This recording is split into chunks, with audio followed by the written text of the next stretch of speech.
నీళాతుంగస్తనగిరితటీ సుప్తముద్బోధ్య కృష్ణం పారాధ్యం స్వం శృతిశతశిరః సిద్ధమధ్యాపయంతి సోచ్ఛిష్టాయాం స్రజినిగళితం యాబలాత్కృత్య భుంక్తే గోదా తస్యై నమ ఇదమిదం భూయ ఏవాస్తు భూయః త్వత్ప్రేయసశ్రవణయోరమృతాయమానాం తుల్యాం త్వదీయమణినూపురసింజితానాం గోదే త్వమేవ జనని త్వదభిష్టవార్హాం వాచం ప్రసన్నమధురాం మమ సంవిధేహి.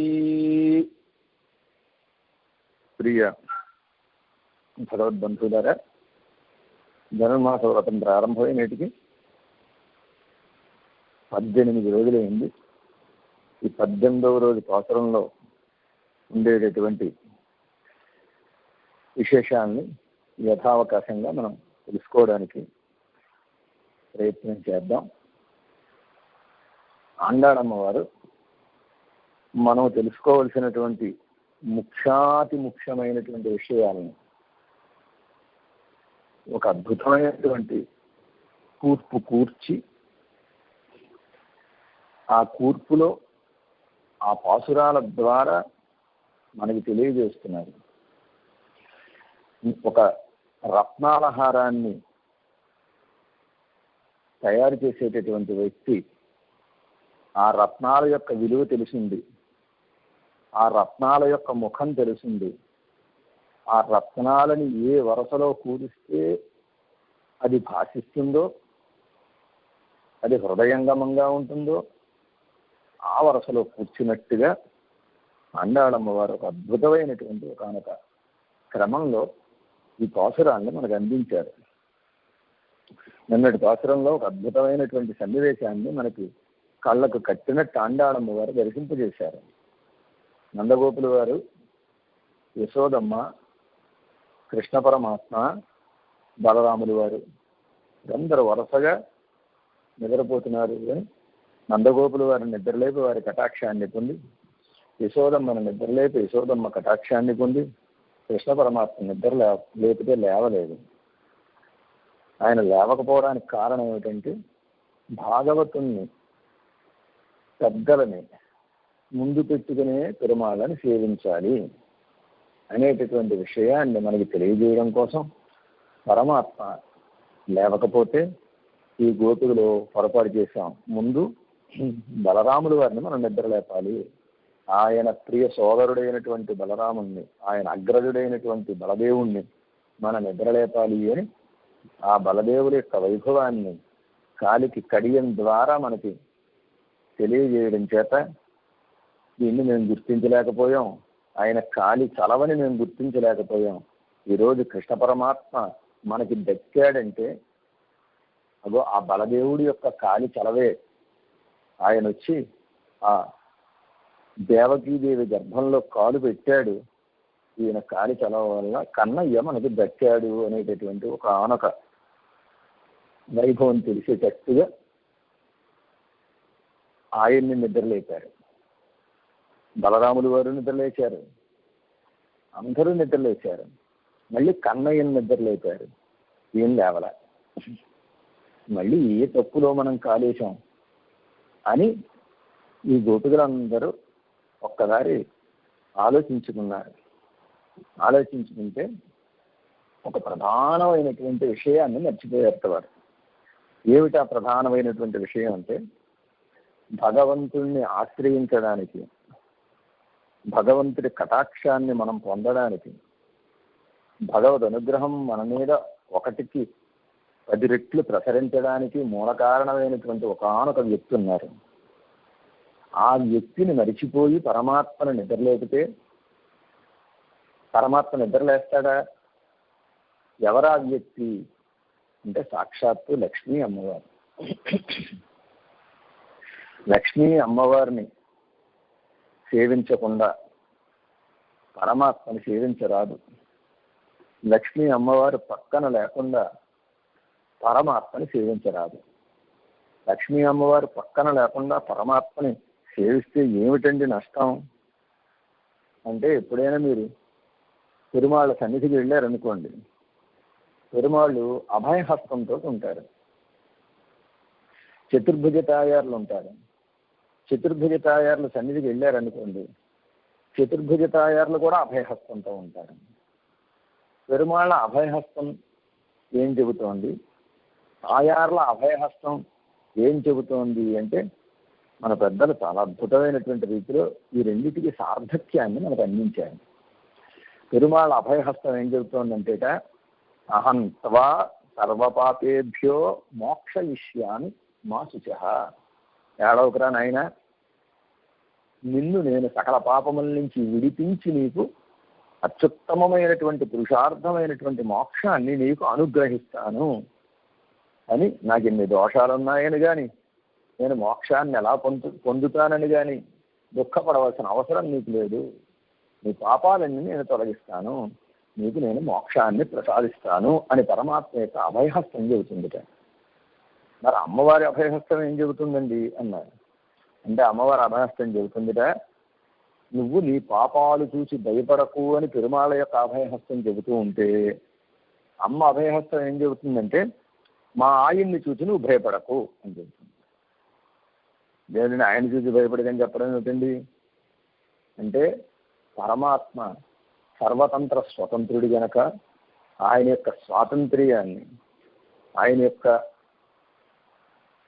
పవర్ని ఎవరు ప్రశ్నించలేరు. అన్క్వశ్చనబుల్ పవర్స్ అన్నమాట పరమాత్మ. అలాంటి ఒకానొక గొప్ప శక్తి కలిగిన వాడు, ఒకానొక గొప్ప అధికారం కలిగినటువంటి వాడు.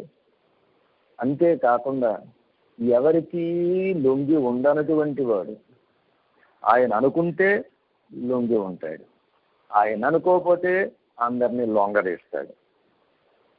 అలాంటి పరాత్పరుడైనటువంటి పరమాత్మ దగ్గరికి మనం వెళ్ళినప్పుడు, పరమాత్మ నేను నీ సకల పాపాలు తొలగించి నేను అనుగ్రహిస్తాను అని చెప్పాడు. కానీ ఎంతవరకు అది కార్యరూపం దాలుస్తుంది అంటే, నిజానికి పరమాత్మ ఒక మాటిస్తే అది నెరవేర్చే తీరుతాడు. అయినప్పటికీ మన దోషాలు ఉన్నాయి చూచారా, మన పాపాలు ఉన్నాయి చూచారా, మన యొక్క దోష బాహుళ్యం, మన యొక్క పాపాల బాహుళ్యం, ఇవన్నీ కూడా పరమాత్మ కటాక్షానికి అడ్డు తగులుతూ ఆయనకి మన మీద అనుగ్రహం కంటే ఆగ్రహాన్ని కలిగించడానికే ఉపయోగపడతాయి. మరి ఇలాంటప్పుడు మనం డైరెక్ట్గా పరమాత్మ దగ్గరికి వెళ్ళిపోయి ఆ పరమాత్మని సేవించి, స్వామి నన్ను కటాక్షించు అని అంటే, పరమాత్మ ఆగ్రహిస్తాడో తెలియదు, అనుగ్రహిస్తాడో తెలియదు. ఇష్టమైందనుకోండి సంకలో వేసుకుంటాడు, ఇష్టం లేదనుకోండి నేలకేసి కొడతాడు. నేలకేసి కొట్టడం అంటే సంసారంలో పడివేయడం, సంకలో వేసుకోవడం అంటే వైకుంఠానికి తీసుకెళ్ళాం. ఆయనకి ఇష్టమైతే ఎవరినైనా పరమపదాన్ని తీసుకుపోతాడు, ఆయనకి ఇష్టం లేకపోతే ఎంత గొప్పవాడినైనా పడుండు సంసారంలో, నేను ఇప్పుడే నిన్ను తీసుకెళ్ళను అంటాడు. అంటే ఎవరైనా అడగగలరా? ఆ మాట ఆయన అనేసిన తర్వాత ఇంకా మళ్ళీ మనకి మాట్లాడడానికి అవకాశమే ఉండదు. అలాంటి పరమాత్మ దగ్గరికి మనం వెళ్ళి సేవించేటప్పుడు పక్కన అమ్మ ఉందా లేదా చూసుకుని, అమ్మ పక్కన ఉన్నప్పుడు మనం ఆయన్ని సేవించాలి.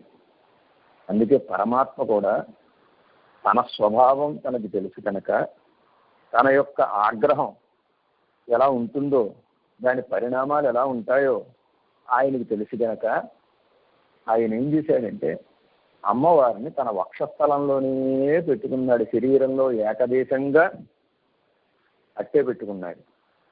శరీరంలో ఏకదేశంగా ఉండడం చేత అమ్మ స్వామిని వదిలి వెళ్ళడం అనేటటువంటి ప్రశ్నే లేదు. మనకి ప్రధానమైనటువంటి మంత్రం ఒకటి ఉన్నది. 3 మంత్రాలు ఉన్నాయి కదా, ఆ 3 మంత్రాల్లో ప్రధానమైనటువంటి మంత్రం మధ్యలో ఉండేటటువంటి ద్వయమంత్రం. ఈ ద్వయమంత్రం యొక్క గొప్పతనం ఏమిటంటే, అమ్మవారి యొక్క వైభవాన్ని మనకి పరిపూర్ణంగా అందించేటటువంటి ఒకానొక మంత్రం. అమ్మవారి వైభవం మనకి తెలియాలంటే ద్వైమంత్రాన్ని మనం అనుసంధానం చేసి దాంట్లో ఉండేటటువంటి విషయాల్ని పెద్దల సన్నిధిలో వింటే ఆ ద్వయమంత్రంలో ఉండేటటువంటి అమ్మ వైభవం, ఆ విశేషాలు మనకి తెలుస్తాయి. అసలు ఆ ద్వయమంత్రాన్ని మనకి అందించింది ఎవరంటే సాక్షాత్తు పరమాత్మ. పరమాత్మ మనకి పరమాత్మ అమ్మకి ఇచ్చాడు. అమ్మ విశ్వక్సేనులు వారికి ఇచ్చింది. విశ్వక్సేనులు వారు నమ్మాళ్ళు వారికి ఇచ్చారు. నమ్మాళ్ళు వారు మనదాకా ఆ మంత్రం యొక్క అర్థం, ఆ మంత్రం యొక్క సారం చేరేటట్టుగా చేశారు. ఇలాగ అమ్మ ద్వారా లోకానికి ఈ మంత్రాన్ని అందించడానికి కారణం ఏమిటంటే అమ్మ దయ అమ్మ ద్వారానే పొందాలి. అమ్మ ప్రేమ అమ్మ పంచితే బాగుంటుంది, కానీ అమ్మ ప్రేమని వేరొకరు పంచితే బాగుంటుందా? బాగుండదు. ఎంత పెంపుడు పిల్లైనా, ఎంతగా పిల్లాన్ని పెంచినా అమ్మ సాటి రాదు. అది ఒక్క యశోదమ్మకే సాధ్యమైంది తప్ప ఇంకెవ్వరికి ప్రపంచంలో ఎవ్వరికీ సాధ్యం కాదు. కన్న ప్రేమ కంటే పెంచిన ప్రేమ గొప్పదని యశోదమ్మ విషయంలో చెప్పాలి. మిగిలిన వాళ్ళ విషయంలో అది సార్థకం కాదు ఆ మాట. కనుక అమ్మ ప్రేమని అమ్మ ద్వారానే మనకు అందించాలి అనేటటువంటి విషయాన్ని పరమాత్మ గమనించిన వాడు కనుక అమ్మ ప్రేమ వైభవాన్ని, అమ్మ యొక్క వైభవాన్ని తెలియజేసే ద్వయమంత్రాన్ని అమ్మ ద్వారానే అందించారు. శ్రీమన్నారాయణ అని మనం మాట్లాడుతూ ఉంటాం, అస్తమానం అంటూ జై శ్రీమన్నారాయణ అంటూ ఉంటాం. జై నారాయణ అంటే సరిపోతుందిగా. మిగిలినటువంటి యతీశ్వరులందరూ నారాయణ నారాయణ అంటారు. కానీ మన జీయర్ స్వాములు, మన చిన్నజీయర్ స్వామి గారు ప్రతి శ్రీమన్నారాయణ అంటారు.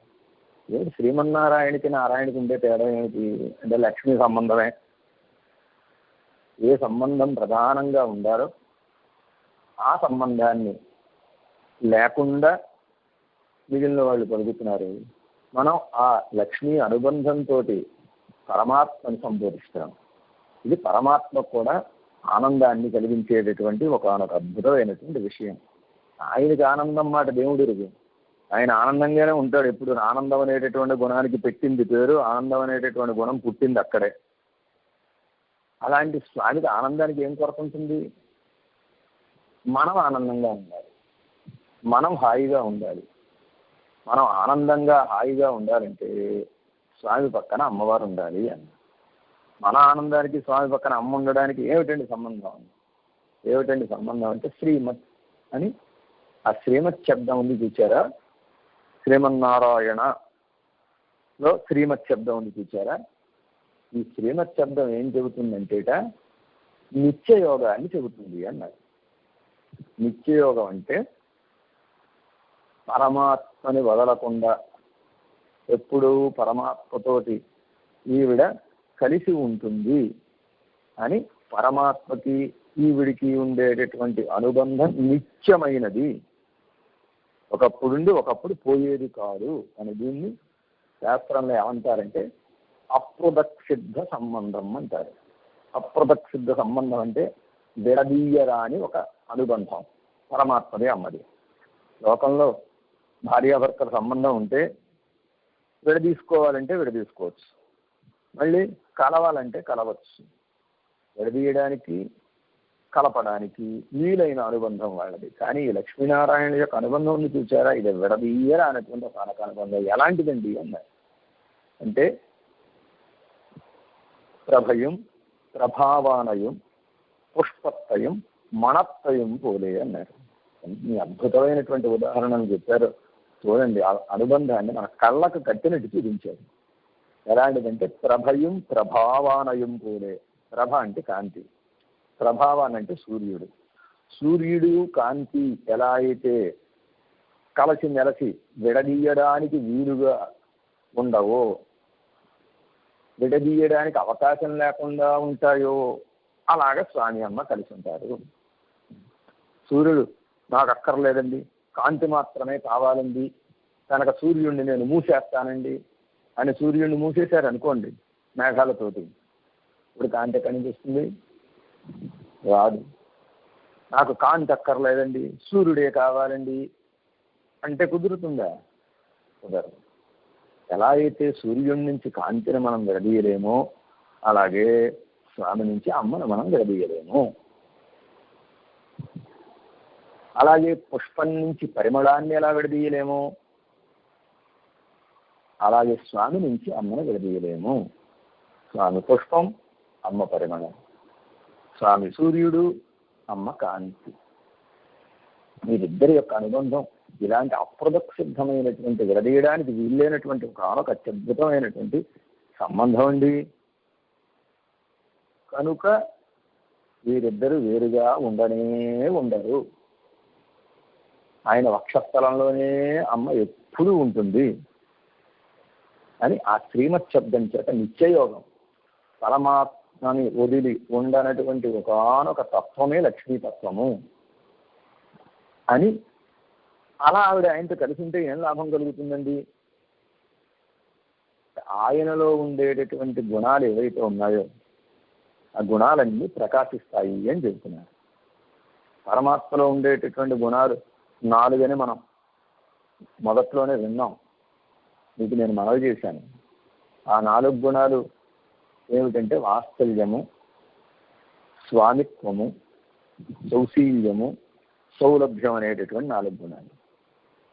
అలాగే ఈ 4 గుణాలు పనిచేయడానికి ఉపయోగపడేటటువంటి జ్ఞానసత్యాదులు. ఈ షడ్గుణాలు 6 గుణాలు పరమాత్మకు ఉంటాయి. అసలు ఈ 6 గుణాలు ఉన్నాయి, కానీ ఈ గుణాలు ఎలా ఉంటాయంటే పరమాత్మ దగ్గర ఆ మూల ఈ మూల దాక్కుని ఉంటాయి. కోపిష్టి తండ్రిని చూచి పిల్లలు ఎలా అయితే ఆయన ముందుకు రావడానికి భయపడి ఆ తలుపు వెనకాల, ఆ స్తంభం వెనకాల దాక్కుని ఇలా చూస్తూ ఉంటారో అలా ఉంటాయి గుణాలు ఆయనలో.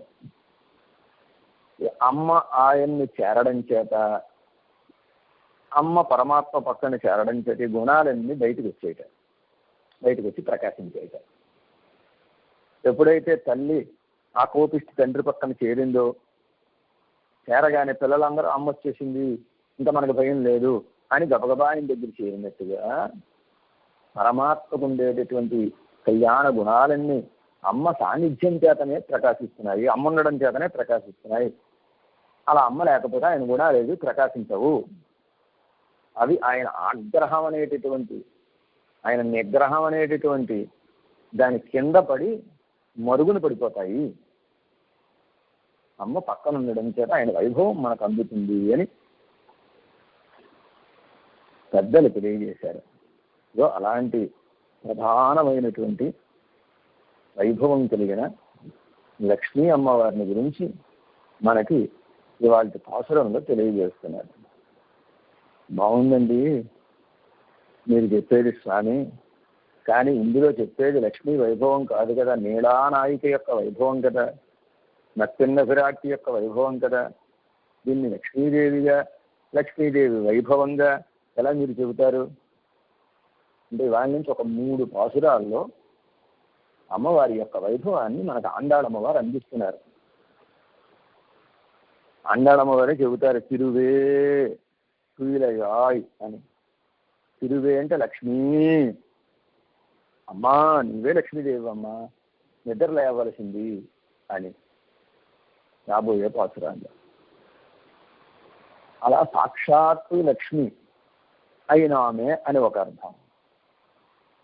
కృష్ణావతారంలో కృష్ణ పరమాత్మకు అత్యంత ప్రీతిపాత్రమైన నాయిక ఒక ఆమె మొదట.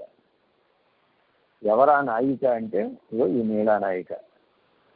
నీలా కులేన సదృశి అని ఆ నీలాదేవి ఈ గొల్ల వంశంలో ఎలా అయితే కృష్ణ పరమాత్మ గొల్ల వంశానికి వైభవాన్ని కలిగించడం కోసం ఆ గొల్ల వంశంలోకి వచ్చాడో, అలాగే ఆ వంశానికి ఈ నీలాదేవి ఒక గొప్ప కీర్తిని తీసుకొచ్చిందట. జనకానాం కులే కీర్తిం ఆహరిష్యతి నేసుత అని జనక మహారాజు చెబుతాడు. మా కులానికి ఒక గొప్ప కీర్తిని తీసుకొచ్చిందండి మా అమ్మాయి సీతమ్మ అని చెప్పినట్టుగా నీలాదేవి ఆ గోప కులానికి, ఆ గొల్ల కులానికి ఒకానొక వైభవాన్ని తీసుకొచ్చిందిట.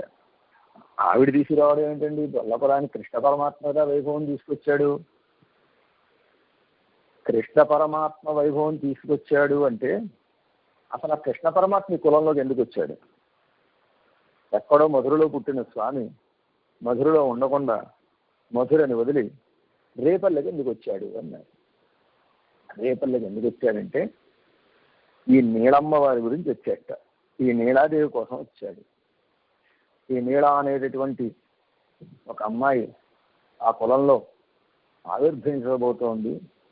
అలా ఆవిర్భవించేటటువంటి ఆ అమ్మాయిని నేను వివాహం చేసుకోవాలి అని మధురలో పుట్టినటువంటి స్వామి మధురలో ఒక్క గుటక కూడా పాలు తాగకుండా, ఒక గుటక కూడా వేయకుండా అక్కడి నుంచి బయలుదేరి రేపల్లికి వచ్చేట. అలాగే కృష్ణ పరమాత్మని కూడా రేపల్లికి వచ్చేటట్టుగా చేసినటువంటి ఒకానొక గొప్పతనం ఈ నీలమ్మకున్నది. అందుకే కృష్ణ పరమాత్మట తాను ఈ కులంలోకి వచ్చి ఈ కులానికి ఉండేటటువంటి లక్షణాలు ఏవైతే ఉన్నాయో ఆ లక్షణాలన్నీ పరిపూర్ణంగా కలిగి ఉన్నట్ట.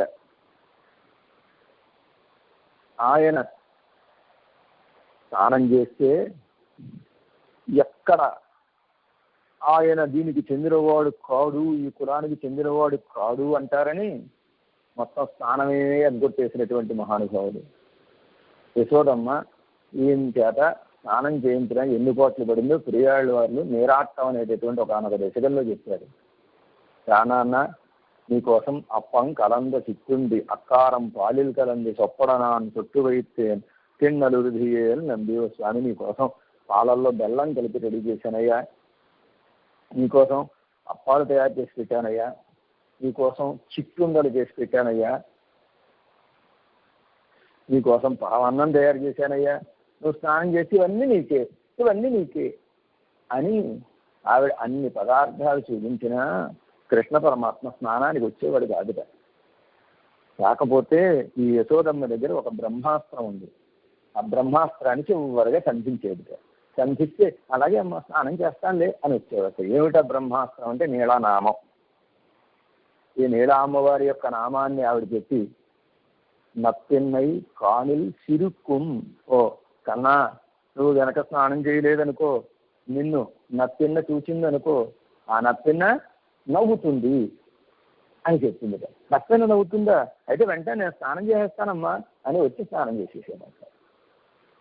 ఇది ఈ అమ్మాయి అంటే, ఈయనంటే కృష్ణ పరమాత్మకు ఉండేటటువంటి ప్రేమ. కుంభుడని యశోదమ్మ యొక్క సోదరుడు, ఆయన యొక్క కుమార్తె ఈమె. అలాంటి కుంభుడి కుమార్తె కనుక మేనమామ గారి అమ్మాయి. ఆ అమ్మాయి అంటే కృష్ణ పరమాత్మకు విపరీతమైనటువంటి ప్రేమ. కృష్ణావతారంలో ఎంతమంది దేవేరులు ఉన్నప్పటికీ కృష్ణ పరమాత్మకి ఇష్టమైనటువంటి దేవేరి నీలాదేవి. ఎందుకంటే కష్టపడి సంపాదించుకున్న దాని మీద ఒక ప్రేమ ఉంటుంది. మిగిలినటువంటి దేవేరుని పరమాత్మ పెద్దగా కష్టపడకుండా సంపాదించాడు. కొంతమంది విషయంలో కొద్దిగా కష్టపడ్డాడు. రుక్మిణీదేవి కానివ్వండి, జాంబవతి కానివ్వండి, మొదలైనటువంటి వారు కొంతమంది విషయంలో కొద్దిగా కష్టపడ్డాడు. కానీ నీలాదేవి విషయంలో మాత్రం పరమాత్మ ఎంతో కష్టపడి ఇవన్నీ సంపాదించుకున్నాడు. ఎంతో కష్టపడి సంపాదించుకోవడం అంటే మధురలో పుట్టినవాడు రేపల్లికి వచ్చాడు.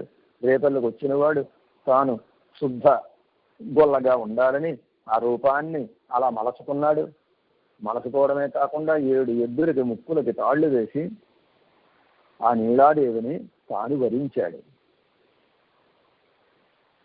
ఆన్విడై 7 அன்று அளத்தார்க்கு ஆளானார் அல்லானார் మానిడవర్ అల్లరెన్ని ఎన్ మనతే వైతేనే అని తిరుమంగయ్య ఒక అద్భుతమైనటువంటి పాసురాన్ని అందించాను. ఆన్విడై 7 అన్రు అడత్తార్కి 7 ఎద్దులని అప్పుడు అంటే నీలా వివాహ సమయంలో, స్వయంవర సమయంలో 7 ఎద్దుల్ని సంహరించినటువంటి స్వామి గారు చూచారా కృష్ణ పరమాత్మ. ఆడానారల్లా నారు దాసులు కానటువంటి వాళ్ళు ఉంటారు చూచారా. ఆ కృష్ణ పరమాత్మ చేసినటువంటి ఆ సప్త వృషభ భంజనాన్ని చూచి ఆయనకి దాసులు కాని వారు ఉంటారు చూచారా, వాళ్ళు మనుషులు కానే కాదు అని నా మనసులో నేను స్థిరంగా అట్టే పెట్టేసుకున్నాను, రాసేసి పెట్టేసుకున్నాను శిలాశాసనంగా అని తిరుమంగయాళ్ళు వారిని చెప్పినట్టుగా అలాంటి ఒక గొప్ప వైభవం కలిగినటువంటి నాయిక ఈ అమ్మాయి. ఇలాంటి నాయిక విషయంలో కృష్ణ పరమాత్మకు అమితమైనటువంటి ప్రేమ గనక అలాంటి నాయికని వదిలిపెట్టి కృష్ణ పరమాత్మ నిద్ర లేకపోతే లేస్తాడా? లేవడుగా, లేవలేదు. ఈ పాసురం నుంచి ఒక 3 పాసురాల్లో ఈ అమ్మాయి యొక్క వైభవాన్ని మనకి తెలియజేస్తున్నారు. మళ్ళీ ఇంకొక ప్రశ్న ఒకటి మనకి ఉద్భవిస్తుంది. ఏమండి, నీలా నాయిక అంటున్నారు, సాక్షాత్తు అమ్మవారే ఏమన్నారు, సాక్షాత్తు అమ్మవారు అని ఆవిడ లక్ష్మీ అవతారం అని ఎక్కడ చెప్పకపోయినా ఎలా మీరు చెబుతారండి అంటే, పరాశర భట్టారకులు వారు పరమాత్మకు ఉండేటటువంటి ఈ నాయికామణుల సార్థక్యాన్ని చూపించారు. లోకంలో చూడండి, 2 కొప్పులు ఒక కప్పు కింద ఎమడం అని చెబుతారు. 2 ఆడవాళ్ళను ఒక ఇంట్లో పెట్టామనుకోండి, మనం మళ్ళీ స్లాబ్ వేయించుకోవాల్సిందే, టాపు లేపేస్తారన్నమాట. అలాంటిది ఈ స్వామివారికి ఇంతమంది దేవేరులు, అందులో కృష్ణావతారంలో 16 ఆయిరవర్ పేరుమార్ పార్తిరుప్ప అని తగిన 16,000 మంది దేవేరులు, అష్టమహిషులు, ఏంటి ఇంతమంది దేవేరులు ఏమిటి ఈయనకి?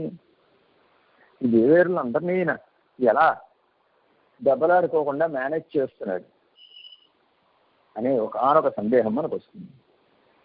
దానికి పరిష్కారాన్ని పరాశర భట్టారకులు గారు శ్రీగుణ రత్నకోశంలో అందించారు. స్తన బాహు దృష్టిధిరిగా సాక్షాత్తు అమ్మవారి లక్ష్మీదేవి ప్రధానమైనటువంటి దేవేరి. మరి పక్కనుండే భూదేవో, ఆ పక్కనుండే గోదాదేవో, ఆ పక్కనుండే నీలాదేవో, మిగిలినటువంటి సత్యభామాదేవో, రుక్మిణీ విరాట్తో, సీతమ్మవారో, వీళ్ళందరూ ఎవరండి? వీళ్ళందరూ ఎవరంటేట ఆమెకు అవయవాలు లాంటి వారు. కొంతమంది ఆవిడ యొక్క భుజాలు లాంటి వాళ్ళు, కొంతమంది ఆవిడ యొక్క వక్షస్థలం లాంటి వారు, కొంతమంది ఆవిడ యొక్క నడుము లాంటి వాళ్ళు, కొంతమంది ఆవిడ యొక్క పాదాలు లాంటి వారు.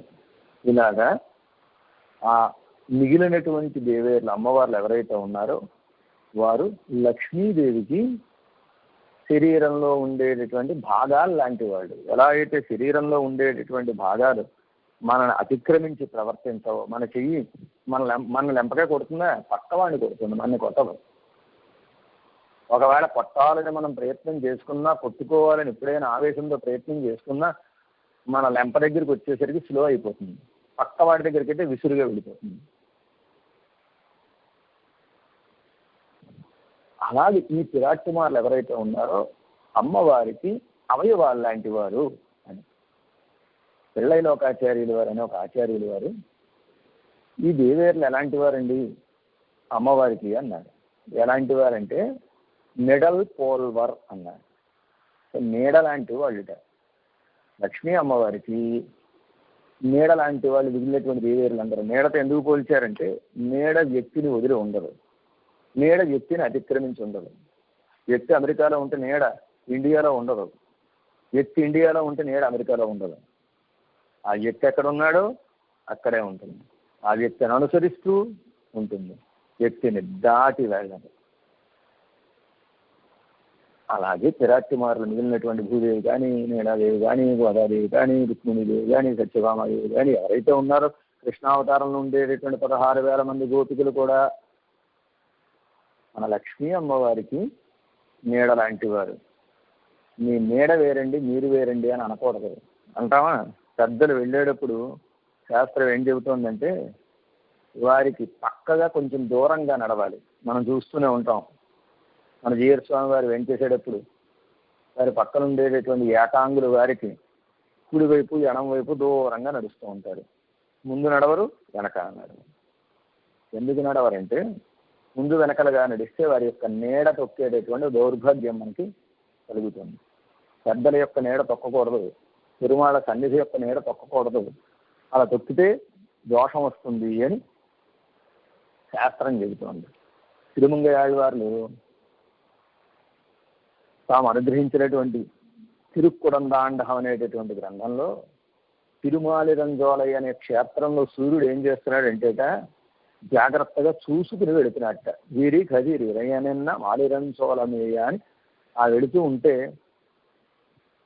ఆ సూర్యుడు చూసుకుని స్వామి యొక్క సన్నిధి ఉందేమో, ఆ సన్నిధి యొక్క నీడని మనం తాకుతావేమో, ఆ నీడని మనం తొక్కకూడదు అని జాగ్రత్తగా ఆకాశంలో పై నుంచి ఆ సన్నిధి మీదకి వెళ్లకుండా, ఆ సన్నిధి నీడ మీదకి వెళ్లకుండా అలా పక్క నుంచి తిరుగుతున్నాడు అన్నారు. ఇదో అలాగా నీడ లాంటి వాళ్ళు గనక ఒక నీడ వేరు ఎత్తు వేరు అని ఎలా అయితే అనుకోము, అలాగే నీడమ్మ వేరు, లక్ష్మీ అమ్మవారు వేరు. అలాగే రుక్మిణి అమ్మవారు వేరు, లక్ష్మీ అమ్మవారు వేరు. అలాగే సీతమ్మ వేరు, లక్ష్మీ అమ్మవారు వేరు. భూదేవి వేరు, లక్ష్మీ అమ్మవారు వేరు అని అనుకోవడానికి అవకాశం లేనే లేదు. ఇక్కడ నీలమ్మని గూర్చి చెప్పిన లక్ష్మీ అమ్మని గురించి చెప్పినట్టే, లక్ష్మీ అమ్మని గురించి చెప్పిన నీలమ్మని గురించి చెప్పినట్టే అని ఈ పాసురంలో నీలామ్మవారిని, పురుషకార భూతురాలైనటువంటి నీలామ్మవారిని నిద్రలేపుతున్నారు. ఈ పురుషకార భూతురాలంటే కొంచెం కష్టంగా ఉంటుందని ఆ విషయాన్నంతా చెప్పాను నేను. పురుషకారం అనేటటువంటి విషయం అంతా చెప్పారు. పురుషకారం అంటే ఏం లేదు, సిఫార్సు చేయడం, రికమెండేషన్ అంటారు చూసారా, అమ్మ చేసే పని అదే. మన దోషాలు పరమాత్మకి కనపడకుండా, పరమాత్మ మన దోషాలు కనపడినప్పటికీ ఆ దోషాలను ఇష్టంగా భావించి మనని కటాక్షించేలాగా అమ్మవారు చేస్తుంది అని, అలా చేసేటటువంటి పనికి పురుషకారం అని పేరు. అలాంటి పురుషకార భూతురాలైనటువంటి నీలామ్మవారిని పాసురం నిద్రలేపుతున్నారు. చాలా అద్భుతమైనటువంటి పాసురం, అద్భుతమైన విషయాలు ఉన్నాయి. కానీ యథావకాశం మనం తెలుసుకోవాలని ముందే చెప్పాను కనుక ఈ పాసురంలో ప్రధానంగా 2 ఐతిహ్యాలు మనం తెలుసుకోవాలి. కాలక్షేపం చివరికి వచ్చేసరికి కంగారు అయిపోతుంది, టైం అయిపోతుందని. సమయం అనేది ఒకటి మన తరుగుతూ ఉంటుంది కనుక సమయానికి అనుగుణంగా విషయం చెప్పాలి కనుక ఆ ప్రధానమైన విషయాలు ఎక్కడ మర్చిపోతాము, హడావిడిలో ఎక్కడ దాన్ని వదిలివేయవలసి వస్తుందో అని ఒక భయం ఉంటుంది. ఆ భయం చేత ఈ 2 ప్రధానమైనటువంటి ఐతిహ్యాలు ఉన్నాయి. ఆ 2 ఐతిహ్యాన్ని ముందుగానే మీకు మనవి చేస్తాను. ఈ పాసురంలో పరంపరగా శబ్దాల ద్వారా పరంపరగా వచ్చేటటువంటి అర్థాలు, ఈ విషయాన్ని ఏ వ్యాఖ్యాతలు వారి వారి వ్యాఖ్యానాల్లో చెప్పలేదు. ఇది ఆచార్య ముఖత పరంపరగా వచ్చేటటువంటి 2 అద్భుతమైనటువంటి విషయాలు ఉన్నాయి. ఆ 2 విషయాలు ముందుగా మీకు మనవి చేసి తర్వాత పాసురంలో ఉండేటటువంటి విశేషాన్ని యథావకాశం మనం శ్రవణం చేద్దాం. అందులో మొట్టమొదటిది ఏమిటంటే భగవద్ రామానుజుల వారికి అత్యంత ప్రీతిపాత్రమైనటువంటి ఒక పాసురం, ఎంబెరుమానార్ మెహవం ఉహంద పాస్తు అని ఈ పాసుర వ్యాఖ్యానంలో పెద్దలు అందించారు. భగవద్ రామానుజుల వారు మిక్కిలి అభిమానించినటువంటి పాసురం ఈ పాసురం. ఈ పాసురమే భగవద్ రామానుజుల వారికి ఒక అత్యద్భుతమైనటువంటి ఒక తిరునామం, ఒక పేరు ఏర్పడేటట్టుగా చేసింది. అలా ఆ రామానుజుల వారికి ఆ పేరుని తీసుకొచ్చినటువంటి ఒక అద్భుతమైన పాసురం. ఆ ఐతిహ్యాన్ని మనం తెలుసుకుంటే తప్ప ఈ పాసుర ప్రవచనానికి సార్థక్యం ఏర్పడదు. అందుకు ముందుగా భగవద్ రామానుజులకి ఒక గొప్ప తిరునామాన్ని అందించిన ఆ వైభవాన్ని మనం ఎలా వచ్చిందో ఆ వైభవాన్ని మనం తెలుసుకుందాం. భగవద్ రామానుజాచార్యులు వారు ప్రతి నిత్యము తాము భిక్ష చేసేటప్పుడు శ్రీరంగ క్షేత్రంలో వేయించేసింది భగవద్ రామానుజాచార్యులు వారు భిక్ష చేసేవారు. ప్రతిరోజు యోగ్యులైనటువంటి కొంతమంది పెద్దల గృహాలకు వెళ్ళి ఆ గృహాల్లో వారు ఇచ్చినటువంటి భిక్షని స్వీకరించేవారు. తర్వాత కాలంలో వారి మీద విషప్రయోగం చేయడం చేత ఆ భిక్షని మానివేశారు. మానివేసి మఠంలోనే గురువు గారి ఆజ్ఞ చేత, తిరుప్పూర్తియూరు నందు గారి ఆజ్ఞ చేత కిడాంబి ఆచ్యాని గారు తెలియజేస్తూ ఉంటే ఆ ప్రసాదాన్ని భిక్షగా స్వీకరించారు. అలా భిక్ష చేసేటటువంటి రోజుల్లో భగవద్ రామానుజులు గారు ఏం చేసేవారంటే తిరుప్పావై దివ్య ప్రబంధాన్ని అనుసంధానం చేస్తూ భిక్ష చేసేవారు. ఈ ఆచారం ఎప్పటికీ మనకి సన్నిధుల్లో కనపడుతుంది. భగవద్ రామానుజాచార్యుల వారికి తిరుమంజనం అయిన తర్వాత తిరుమంజనానంతరం తిరుమన్ కాపు సమర్పిస్తారు. ఆ తిరుమన్ కాపు సమర్పించేటప్పుడు ఈ తిరుప్పావై అనుసంధానం చేస్తారు. తిరుమణం కాపు అయ్యేంత వరకు తిరుప్పావై అనుసంధానం. తిరుప్పావై అనుసంధానం అయిన తర్వాత మిగిలినటువంటి 4 సేవాకాలాలు ఏవైతే ఉంటాయో చేసి చివరి తిరుప్పావై శాస్త్ర తర్వాత ఆ గ్రంథాల యొక్క శాస్త్ర చేస్తారు. ఇది ఈనాటికి మనకి సన్నిధుల్లో జరిగేటటువంటి ఒక ఆచారం. ఆ రోజు భగవద్ రామానుజుల వారు తన అనుష్ఠానంలో, తన భిక్షాటనలో తిరుప్పావై దివ్య ప్రబంధాన్ని అనుసంధానం చేసేవారు అన్నదానికి నేటికి నిదర్శనం. అలా భిక్షాటన చేస్తూ వీరు తిరుప్పావై అనుసంధానం చేస్తూ ఏం చేస్తూ ఉంటే ఒకానొక రోజు ఏమైందంటే సరిగ్గా ఉందుమత హెళిత్త అని ఈ పాసురాన్ని భగవద్ రామానుజాచార్యుల వారు అనుసంధానం చేస్తున్నారు. వారికి అత్యంత ప్రీతిపాత్రమైన పాసురం, సాక్షాత్తు నీలామ్మవారి వైభవాన్ని తెలియజేసేటటువంటి పాసురం, అద్భుతమైనటువంటి వైభవం కలిగిన పాసురం. అందులో లీనమైపోయి పాసురాన్ని అనుసంధానం చేస్తున్నారు. మనం అనుసంధానం చేస్తాం, మన అనుసంధానానికి పెద్దల అనుసంధానానికి తేడా ఉంటుందా ఉండదా? వారు అందులో లీనమైపోయి అర్థాన్ని మనసుకు తెచ్చుకుని ఆ అర్థాన్ని దృశ్య రూపంగా కళ్ళ ముందు దర్శిస్తూ భిక్షాటన చేస్తున్నారు. పెరియనంది గారని భగవద్ రామానుజాచార్యుల వారికి చక్రాంకరములు చేసినటువంటి మహానుభావులు. అలాంటి మహానుభావుల యొక్క తిరుమాళి దగ్గరికి ఏం చేశారు, సరిగ్గా పాసురాన్ని అనుసంధానం చేస్తున్నారు. పాసురం చివరికి వచ్చింది. చివరికి వచ్చేసరికి ఆ పెద్దల యొక్క తిరుమాళిక తలుపులు వేసి ఉన్నాయి. పెరియనంది గారి తిరుమాళిక తలుపులు వేసుంటే వారి అమ్మాయి అత్తుళ్ళాయమ్మ గారిని, తులసమ్మ అంటారు కదా, అత్తుళ్ళాయమ్మ అనేది ద్రవిడ నామం, తులసమ్మ అనేది తెలుగు పేరు. ఆ తులసమ్మ గారు తలుపు తీశారట. తలుపు తీసేటప్పుడు ఆవిడ ముత్తైదు అవరం చేత నిండా గాజులు వేసుకుని తలుపు తీస్తే గాజులు గలగలగలలాడుతూ ఆవిడ తలుపు తీసి రామానుజాచార్యుల వారికి భిక్ష సమర్పించాలని వస్తోంది. వస్తుండే సరిగ్గా భగవద్ రామానుజాచార్యుల వారు చందామరై కయ్యాళ్ చీరార్ వలయొలిప్ప వందు తెరవాయ్ అనేటటువంటి వాక్యాన్ని చివరి భాగాన్ని, పాసురంలో ఉండే చివరి భాగాన్ని అనుసంధానం చేస్తున్నారట. ఎర్ర తామరల వంటి హస్తములతోటి గాజులు గలగల్లాడుతూ ఉండగా, అమ్మా నువ్వు వచ్చి తలుపు తీవమ్మా అని ప్రార్థన చేస్తున్నారు ఆండాళమ్మవారి పాసురంలో. సరిగ్గా ఆ సన్నివేశానికి తగినట్టుగా ఆమె గాజులు గలగల్లాడుతూ ఉండగా తలుపు తీసేసరికి భగవద్ రామానుజాచార్యులు వారు ఒక్కసారి దాసోహం చేసేసారు. దాసోహం చేస్తే అమ్మాయి కంగారు పడిపోయింది, ఆశ్చర్యపడిపోయింది, కంగారు పడిపోయింది, ఒరిగేత్తుకుని లోపలికి వెళ్ళిపోయింది. పెద్దలు దాసోహం చేస్తే మనం ఏదో గొప్పవాళ్ళం అయిపోయాం అనుకోకూడదు. పెద్దవాళ్ళు దాసోహం చేస్తే ఏదో అనర్థం వస్తుందని లెక్క. ఈవిడ కంగారు పడిపోయి లోపలికి వెళ్ళిపోయింది. మరి నాన్నగారు రామానుజాచార్యులు గారు దాసోహం చేశారండి అన్నారు. అంటే వారు గబుక్కుని బయటకు వచ్చి, ఏమైందమ్మా, ఏమైంది, ఎందుకు చేశారు? వారు మన ఇంటి దగ్గరికి వచ్చేసరికి ఏ పాసురాన్ని అనుసంధానం చేస్తున్నారు? ముందు మహిళిస్తున్నా అన్నగారు. ఓహో చివర్లైనా అన్నారు. అవునండి సంతామరక్కయ్యాలండి అండి. ఓ కంగారు పడకమ్మా అని గబగబా పరుగున వారు బయటకు వచ్చి అలాగా నేల మీద దాసోహం చేస్తూ పడి ఉండేటటువంటి భగవద్ రామానుజుల వారిని లేవదీసి ఆలింగనం చేసుకుని, మహానుభావ తిరుప్పావై జీయరండి, మీరు మామూలు జీయరు కాదు, తిరుప్పావై జీయర్ అని ఆ గురువు గారు భగవద్ రామానుజాచార్యుల వారికి ఈ నామాన్ని పెట్టారు. ఆనాటి నుంచి భగవద్ రామానుజుల వారికి తిరుప్పావై జీయర్ అనేటటువంటి ఒక నామం వచ్చింది. రామానుజుల వారికి తిరుప్పావై జీయర్ అనేటటువంటి ఒక నామం వచ్చేటట్టుగా చేసినటువంటి అత్యద్భుతమైనటువంటి పాసురం. ఈ తిరుప్పావై మీద, ఈ పాసురం మీద భగవద్ రామానుజులకు ఉండేటటువంటి ప్రేమని తెలియజేసేటటువంటి పాసురం.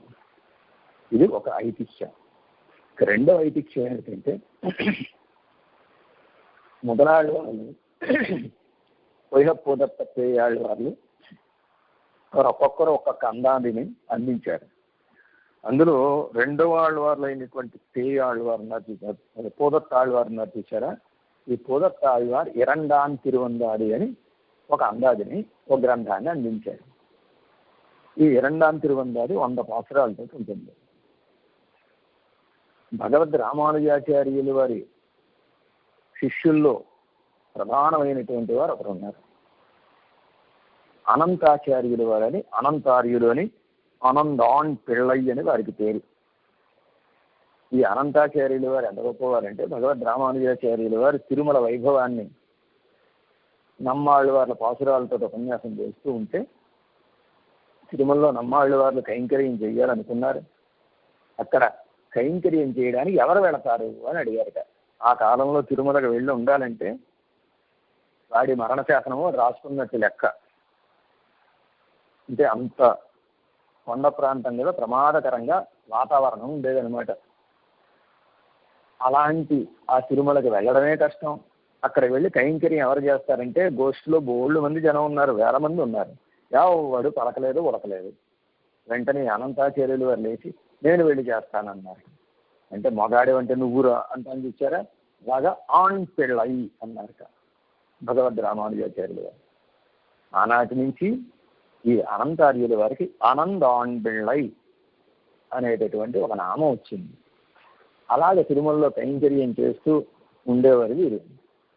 చేస్తూ ఉంటే ఒకానొక సందర్భంలో భగవద్ రామానుజాచార్యులు వారు తిరుమలకు వేయించేశారు. తిరుమలకు వేయించేసి తిరుమలలో ఉండేటటువంటి పెరుమాళ్ళు ద్వయమంత్ర రూపంగా, ద్వయమంత్ర అర్థంగా, ద్వయమంత్ర సారంగా ఏం చేసి ఉన్నటువంటి పెరుమాళ్ళు. శ్రీనివాసుడు కదా, ఆయన వక్షస్థలంలో శ్రీ ఉంటుంది.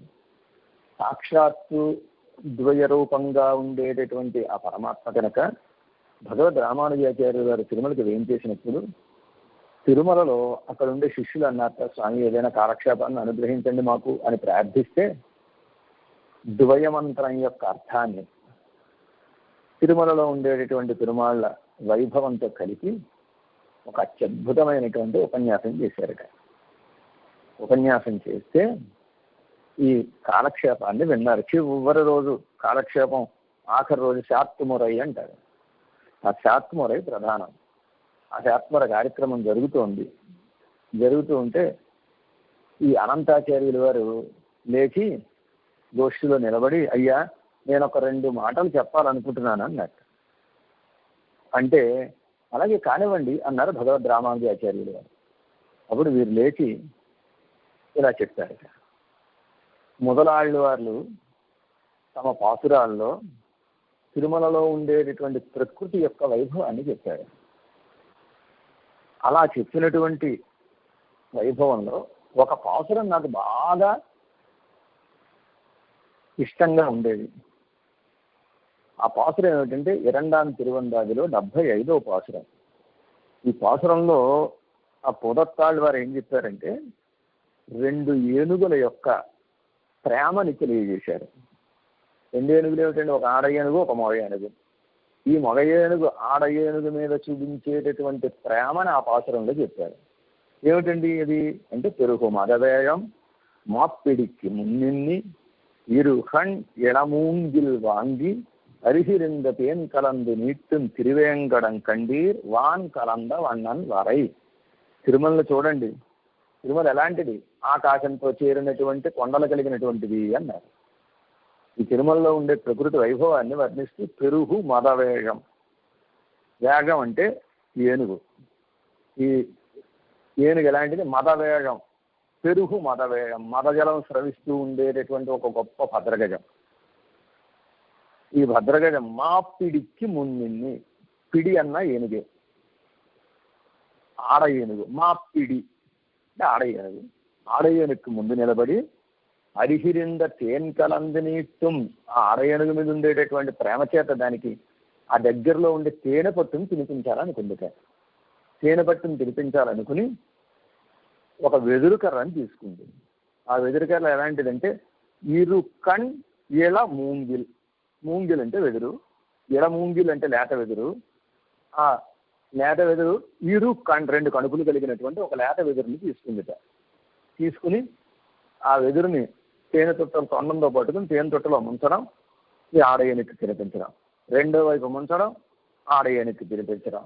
అలాగే 2 వైపులా ముంచుతూ ఆడయేనికి ఆ తేనెని తినిపిస్తోందండి అని ఈ పాసురంలో కోదత్తాళ్ళు వాళ్ళు అనుగ్రహించారనమాట.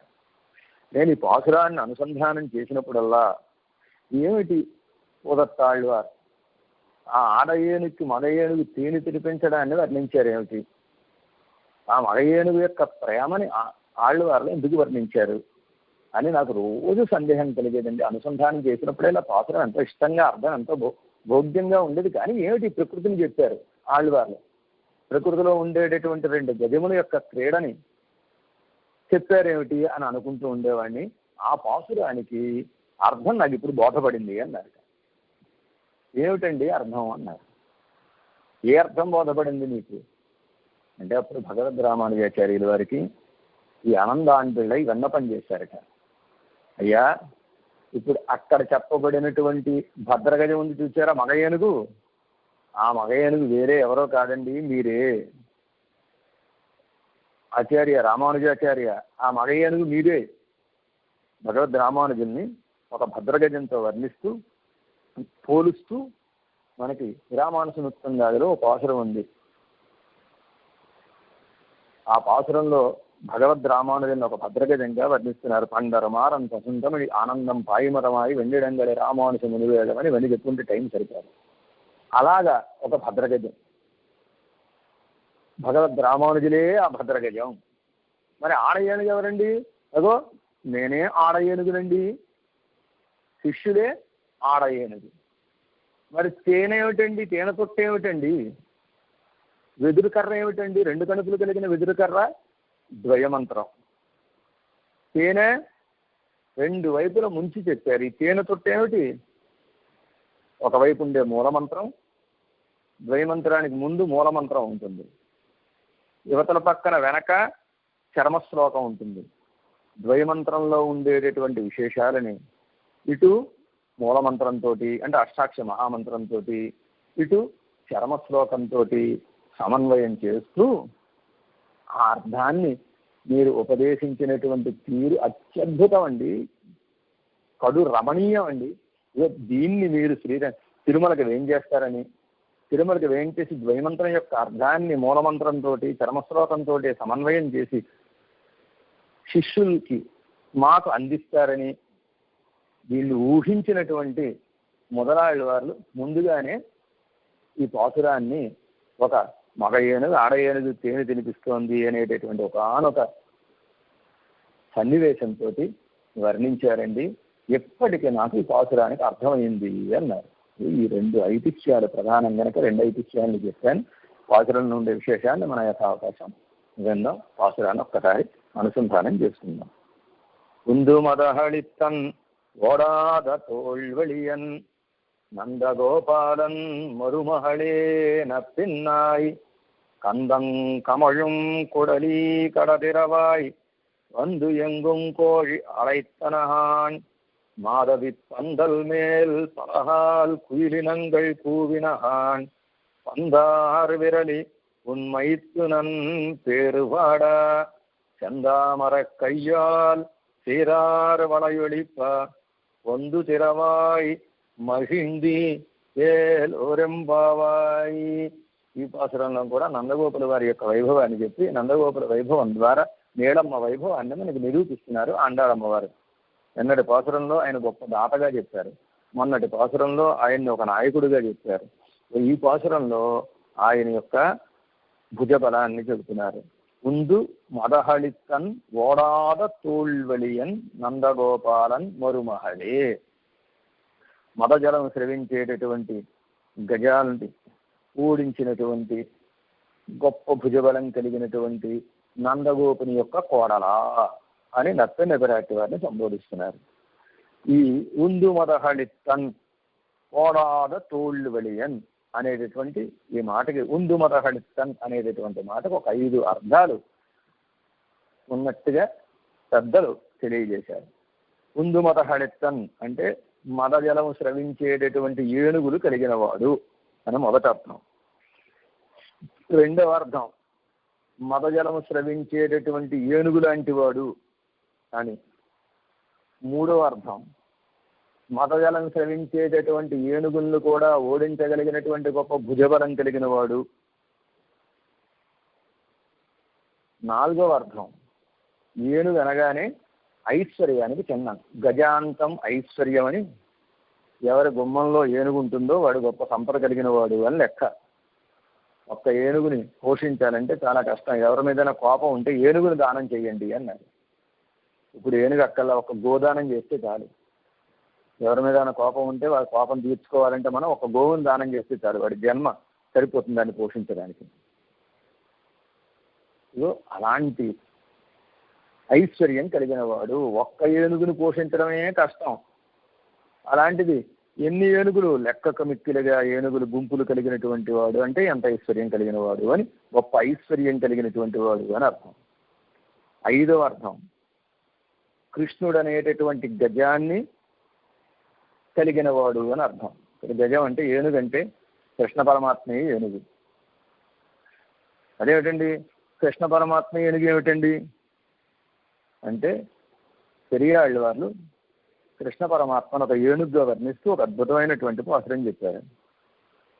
తొడర సెంగలి కైసలార్ పిలారన్న తూంగు పొన్మణియుడిప్ప పడు ముమ్మద పునల్ సోర వారణంపై నిన్నూర్బదు పోల్ ఉడన్కోడ కింగిడి అరవారిప్ప ఉడమణి తలహరంగ తలందాడెనకొండు శారంగపాణి తళర్నడ నడవాను. కృష్ణ పరమాత్మ యొక్క నడకల యొక్క సౌందర్యాన్ని అప్పుడే నడకలు నేర్చుకున్నాడు కన్నయ్య. ఆయన నడిచేటటువంటి ఆ నడకల యొక్క సౌందర్యాన్ని యశోదా పిరాట్టి భావనతోటి పెరియాళ్ళ వాళ్ళు ఈ దశగాన్ని చెప్పారు. ఆయన ఊగుతూ అంటే తొట్టుపాటు అంటారు చూచారా, ఇంకా పూర్తిగా నడక రాలేదు, వస్తోంది అప్పుడే. ఆ తొట్టుపాటుతోటి అటు ఇటు ఊగుతూ నడిచేటటువంటి ఆ నడక ఎలా ఉందంటే, ఆ కృష్ణ పరమాత్మ నడిచి వస్తుంటే ఒక ఏనుగు గున్న నడిచి వస్తున్నట్టుందన్నారు. ఏనుగు గున్న నడిచి వస్తుంటే ఎంత అందం అయితే ఉందో, ఏనుగు గున్న నడిచి వస్తుంటే ఏ పద్ధతిలో అయితే ఉంటుందో అదే పద్ధతిలో కృష్ణ పరమాత్మ నడిచి వస్తున్నాడు. తలంతాళ్ ఎనకొండ్లు శారంగపాణి తళర్నడ నడవాను. చల్లనైనటువంటి పాదాలు కలిగినటువంటి శారంగపాణి శంఖాన్ని, శారంగం అనే ధనుస్సుని ధరించినటువంటి ఓ స్వామి, నువ్వు నడిచి రావా అని ప్రార్థన చేస్తున్నారు. ఎలా ఉందిట, తొడర్ సెంగిలి కైసలార్ పిలారన్న తూంగు పొన్మణి ఒలిప్ప పడుముమ్మద పునల్ సోర వారణంపై నిన్నూరు వదపోల్. వారణం అంటే గజం, ఏనుగు. మదజలం స్రవించేటటువంటి ఒక ఏనుగు నడిచి వస్తుంటే ఆ ఏనుగు కాళ్ళకి కట్టినటువంటి సంఖ్యలు గల్లు గల్లు గల్లు మంటుంటే, ఆ ఏనుగు మెడలో పెట్టినటువంటి గంటలు గనగన గనగన మోగుతూ ఉంటే, మంద గమనంతో ఆ ఏనుగు అలా వస్తూ ఉంటే ఎలా ఉంటుందో కృష్ణ పరమాత్మ వస్తుంటే అలా ఉంది. ఏనుగు పాదాలకి గొలుసులు కట్టడం చేత గలగలమని శబ్దం వస్తుంది. అలాగే కృష్ణ పరమాత్మ పాదాలకి మువ్వలు కట్టడం చేత గలగలమని శబ్దం వస్తుంది. ఏనుగుకి మెళ్ళలో గంటలు కట్టడం చేత గణగణమని శబ్దం వస్తుంది. కృష్ణ పరమాత్మ మొలలో చిన్ని చిన్ని గంటల్ని కట్టడం చేత గణగణమని శబ్దం వస్తుంది. ఇలాగా ఈ గంటల శబ్దం, ఇలాగా ఈ గొలుసుల శబ్దం, రెండిటితోటి కృష్ణ పరమాత్మ పాద మువ్వల దగ్గర యొక్క శబ్దంతో, మొల్లో కట్టిన గంటల శబ్దంతో వస్తూ ఉంటే ఎలా ఉందంటే, ఒక గొన్నేనుగు నడిచి వస్తూ ఉంటే, పుష్టిగా ఉండే గొన్నేనుగు నడిచి వస్తూ ఉంటే ఎంత అందంగా ఉంటుందో అంత అందంగా ఉంటుంది అన్నాడు. అలాంటి ఒక వైభవం కలిగినటువంటి వాడు నందగోపుడు అని, కృష్ణ పరమాత్మ అనేటటువంటి గజాన్ని కలిగిన వాడు అని పరాశర భట్టారకుడు వారు శ్రీరంగరాజ స్థవంలో పరమాత్మని, రంగనాథుని ఒక గొన్న ఏనుగుగా వర్ణించారు. ఎలా ఉంటుందండి, ఎలా ఉంటాడండి రంగనాథుడు అంటే స్వం సంస్కృత ద్రావిడ వేద సూక్తై భాంతం మరుత్తై మలినీకరోతి శ్రీరంగ కమ్ర కలభంకయేవ స్నాత్వాపి ధూళి రసికన్ నిషేధ. నా చేత రంగనాథుడు స్తుతింపబడుతున్నాడు. నేను చేసే స్తోత్రం ఎలా ఉందంటే, రంగనాథుడు నా చేత పాడించుకోవడం, స్తుతింపజేసుకోవడం ఎలా ఉందంటేట ఇలా ఉంది అన్నారు. ఎలాగంటే, ఒక ఏనుగు స్నానం చేసిన తర్వాత బురదని నెత్తి మీద జల్లుకుని ఎలా అయితే ఆనందపడుతుందో, అలాగే పరమాత్మ నా స్తోత్రాన్ని స్వీకరించి ఆనందపడుతున్నాడు అని చెప్పారు. పరమాత్మ ఎలాంటి వాడు? శ్రీరంగంలో ఉండే స్వామి శ్రీరంగ కమ్రహ కలభంకయేవ. శ్రీరంగంలో ఉండేటటువంటి ఒక ఆనొక గున్న ఏనుగు ఆయన. ఈ గున్న ఏనుగుని సంస్కృత ద్రావిడ వేద సూక్తులు స్తోత్రం చేసేట. సంస్కృత వేదము స్తోత్రం చేసింది, ద్రవిడ వేదము స్తోత్రం చేసింది. అలాంటి సంస్కృత సూక్తుల చేత, ద్రవిడ సూక్తుల చేత స్తుతింపబడి ప్రకాశించేటటువంటి ఆ రంగనాథుడు నా సూక్తుల చేత మలినం చేసుకోవాలని తను అనుకుంటున్నాడు. నా సూక్తులు ఆయన్ని మలినం చేస్తాయి. అయినప్పటికీ ఆయన నా సూక్తులతోటి మలినం చేసుకోవాలనుకుంటున్నాడు. ఎందుకు అలా అనుకుంటున్నాడు? గొన్నయ్యకు కనుక, గొన్నయ్యకు చక్కగా నదిలో స్నానం చేసి ఆ తర్వాత పక్కనుండే బురదని గండస్థలంలో రాసుకున్నట్టుగా, ఒళ్ళంతా పూసుకున్నట్టుగా ఆ సూక్తులని పరమాత్మ స్వీకరిస్తున్నాడు తన ఇష్టంగా. ఎవరైనా ఆ ఏనుగుని గనక బురద రాసుకోకుండా అడ్డుకోగలిగితే రంగనాథుడిని కూడా నా సూక్తుల్ని స్వీకరించకుండా అడ్డుకోగలరు అని అలాగే ఒక చక్కటి గున్న ఏనుగ్గా రంగనాథుడిని వర్ణించడం చేత ఇక్కడ ఉందుమరహళిత్తన్ అని చెప్పబడినటువంటి నందగోపుడు కృష్ణ పరమాత్మ అనేటటువంటి ఒక గున్న ఏనుగుని కలిగిన వాడు అని ఎన్నానై ఎన్నప్పన్ ఎంబెరుమాన్ ఉలనాహవే అని అమ్మాళ్ళు వాళ్ళు కూడా తిరుమలలో ఉండేటటువంటి పెరుమాళ్ళ గురించి చెబుతూ, ఆయన తిరుమలలో ఉండే పెరుమాళ్ళు ఎన్నానై, నా గజము, నా భద్ర గజము అని చెప్తారు. అలాంటి ఒక గజాన్ని కలిగిన వాడు నందగోపుడు. అంటే పరమాత్మని కూడా తన చెప్పు చేతల్లో అట్టే పెట్టుకున్నటువంటి సమర్థుడు అని అర్థం. గజాన్ని స్వాధీనం చేసుకోవాలంటే అది మామూలు విషయం కాదు. ఒక్కొక్కప్పుడు మావటిని కూడా ఎదిరించి, మావటిని కూడా అది కాలి కింద వేసి తొక్కేస్తుంది. అలాంటి గజాన్ని తన చెప్పు చేతల్లో పెట్టుకుని తను చెప్పినట్టుగా నడిచేటట్టుగా చేసినటువంటి మహానుభావుడు, పరమాత్మనే తన చెప్పు చేతల్లో పెట్టుకుని తన మాటలకు అనుగుణంగా నడిచేటట్టుగా చేసిన మహానుభావుడు కనుక ఆయన ఉందు మదహళిత్తన్ ఓడాద తోళ్వలియన్, హద్దు లేనటువంటి పరాక్రమం కలిగినటువంటి వాడు ఆయన నందగోపుడు. అలాంటి నందగోపుని యొక్క కోడలా అని పిలుస్తున్నారు. నందగోపుని కోడలా అని పిలవడం ఎందుకండి? కుంభుని కూతురా అని పిలవచ్చుగా. అలా పిలిస్తే నీ అమ్మాయికి ఇష్టం. చిన్నప్పటి నుంచి కూడా నందుని కోడలని ఊళ్ళో ఉండే ప్రతి ఒక్కళ్ళు నందుని కోడలు వచ్చిందండి, నీలమ్మ వచ్చిందనేవారు కాదు, నత్తన్న వచ్చిందనేవారు కాదు, నందుని కోడలు వచ్చింది అనేవారు కాదు. అలాగే కృష్ణ పరమాత్మ ఇంటికి వెళ్ళినప్పుడు మావయ్య మావయ్య అని నందుని పిలవడం, బావా బావా అని కృష్ణుడిని పిలవడం అలవాటు. ఈ అలవాటు చేత నందుని కోడలంటేనే ఆవిడికి ఆనందం. అంతేకాక నందుని కోడలని అనకపోతే తన ప్లేస్ ఎక్కడ పోతుందో అనే ఒక భయం. అయితే నందుని కోడల అంటే ఆవిడికి ఆనందం కలుగుతుందని చెబుతున్నారు. సీతమ్మ కూడా హనుమంతుల వారి ద్వారా పరమాత్మకు సందేశాన్ని పంపింది. సందేశం పంపేటప్పుడు చురుక్కుమనేటట్టుగా సందేశం పంపాలి. ఈవిడుండే పరిస్థితి అలాంటిది కనుక ఆ చురుక్కుమండం ఎలా ఉండాలంటే అది చెప్పిన వాళ్ళకి వినేవాళ్ళకి తెలియాలి, మధ్యలో ఉండే వాళ్ళకి తెలియకూడదు. ఇలా మాట్లాడుకోవడంలో సీతమ్మ రామచంద్రుడు ఇద్దరు పెట్టింది పేరు వాళ్ళిద్దరు. సీతమ్మ రామచంద్రుడికి కబురు చేసింది ఏమని? స్నుషా దశరథస్యాహం శత్రు సైన్య ప్రతాపిన. నేను ఎవరో తెలుసా, మా ఆయనకి చెప్పు. నేను ఆయనకి తెలియదు ఏమిటి ఏమిటి దశరథుడి యొక్క కోడలని, నేను దశరథుడిని కోడల్ని అని చెప్పింది. నేను దశరథుడి కోడలని చెప్పు వదిలేలా. పక్కన ఏం చెప్పింది, శత్రు సైన్య ప్రతాపిన. మా మామగారు అలాంటి వాడు తెలుసా, శత్రు సైన్యాలని తప్పింపజేసేటటువంటి గొప్ప పరాక్రమం కలిగిన వాడు అని. ఈ మాట ద్వారా రామచంద్రుడికి చిరుక్కుమనేలా ఒక సందేశాన్ని పంపింది.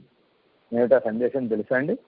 ఏమిటంటే, మా మామగారు గనక బ్రతుకుంటే నేను ఈ లంకానగరంలో, ఈ అశోకవనంలో ఇన్ని నెలల పాటు పాట్లు పడవలసిన అవసరం ఉండేది. ఆయన ఈ పాటికి దండెత్తి వచ్చి రావణాసురుని చావగొట్టి చెవులు మూసలను తీసుకెళ్ళా.